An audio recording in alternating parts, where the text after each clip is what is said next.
बीड जिले के गेवराई तहसील के पूर्व उपसरपंच गोविंद जगन्नाथ वर्गे की संदिग्ध मौत ने सनसनी मचा दी है। क्या यह आत्महत्या थी या फिर एक सुनियोजित साजिश? सोलापुर के बाशी तहसील के सासुरे गांव के पास एक कार में खून से सने शव मिला।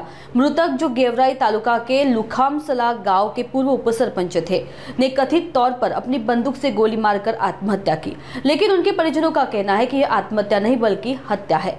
सूत्रों के मुताबिक मृतक का प्रेम संबंध था और इस रिश्ते में ब्लैकमेलिंग की बात सामने आ रही है। मृतक के रिश्तेदार ने बताया कि हमें पुलिस से फोन आया कि गोविंद ने आत्महत्या की, लेकिन जब हम वैराग पहुंचे तो उनकी हालत देखकर हमें शक हुआ। यह आत्महत्या नहीं, घातपात है। वैराग की एक नर्तकी ने उन्हें ब्लैकमेल किया था। पूर्व उपसरपंच की मौत ने कई सवाल खड़े किए हैं। क्या यह ब्लैकमेलिंग का परिणाम था? क्या कोई बड़ा षड्यंत्र छिपा है? परिजनों की मांग है कि इस मामले की गहराई से जांच हो। पुलिस ने मामला दर्ज कर लिया है और गहन जांच शुरू की है। अरे ओके, हो बघा अँगल दादा, तुमचं नाव सांगा आणि काय नक्की घटना घडलेली आहे आणि तुमची काय तक्रार आहे, काय सांगा? काल आमच्या लोकामसला गावातील सरपंचाचा वैराग पोलीस स्टेशन मधून फोन आला किंवा तुमच्या गावातील सदरील गोविंद बर्गे यांचं काय दुर्घटना झालेली आहे, तर तुम्ही घटनास्थळी या।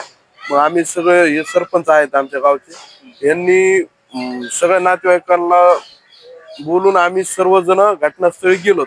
परंतु घटनास्थळी गेल्याच्या नंतर आम्हाला काही संशयास्पद गोष्टी त्या ठिकाणी आढळल्या। गाडी लॉक असणं, गाडीची चार्जिंग संपणं, म्हणजे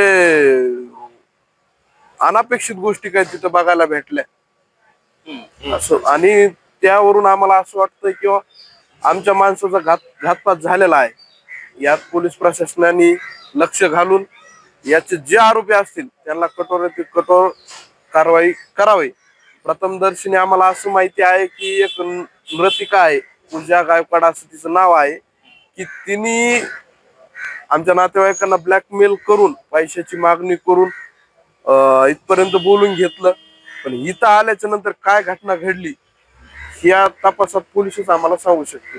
आतापर्यंत पोलीस प्रशासनाने आम्हाला पाहिजे तसं सहकार्य केलेलं आहे, यापुढेही त्यांनी सहकार्य करावं असं आमची इच्छा आहे। गुन्हा काय म्हणून दाखल झालेला आहे आणि तुमचं काय म्हणणं आहे? घातपात केला म्हणून आम्ही गुन्हा दाखल केलेला आहे, परंतु आता तपासात आरोपी कोण हे पोलिसांचं काम आहे शोधण्याचं।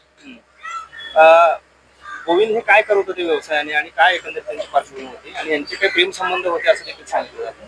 तर प्रेम संबंध होते नाही हे आम्हाला काही माहित नाही। जर असते माहित तर आम्ही त्या गोष्टीपर्यंत त्यांना जाऊनच दिलं नसतं।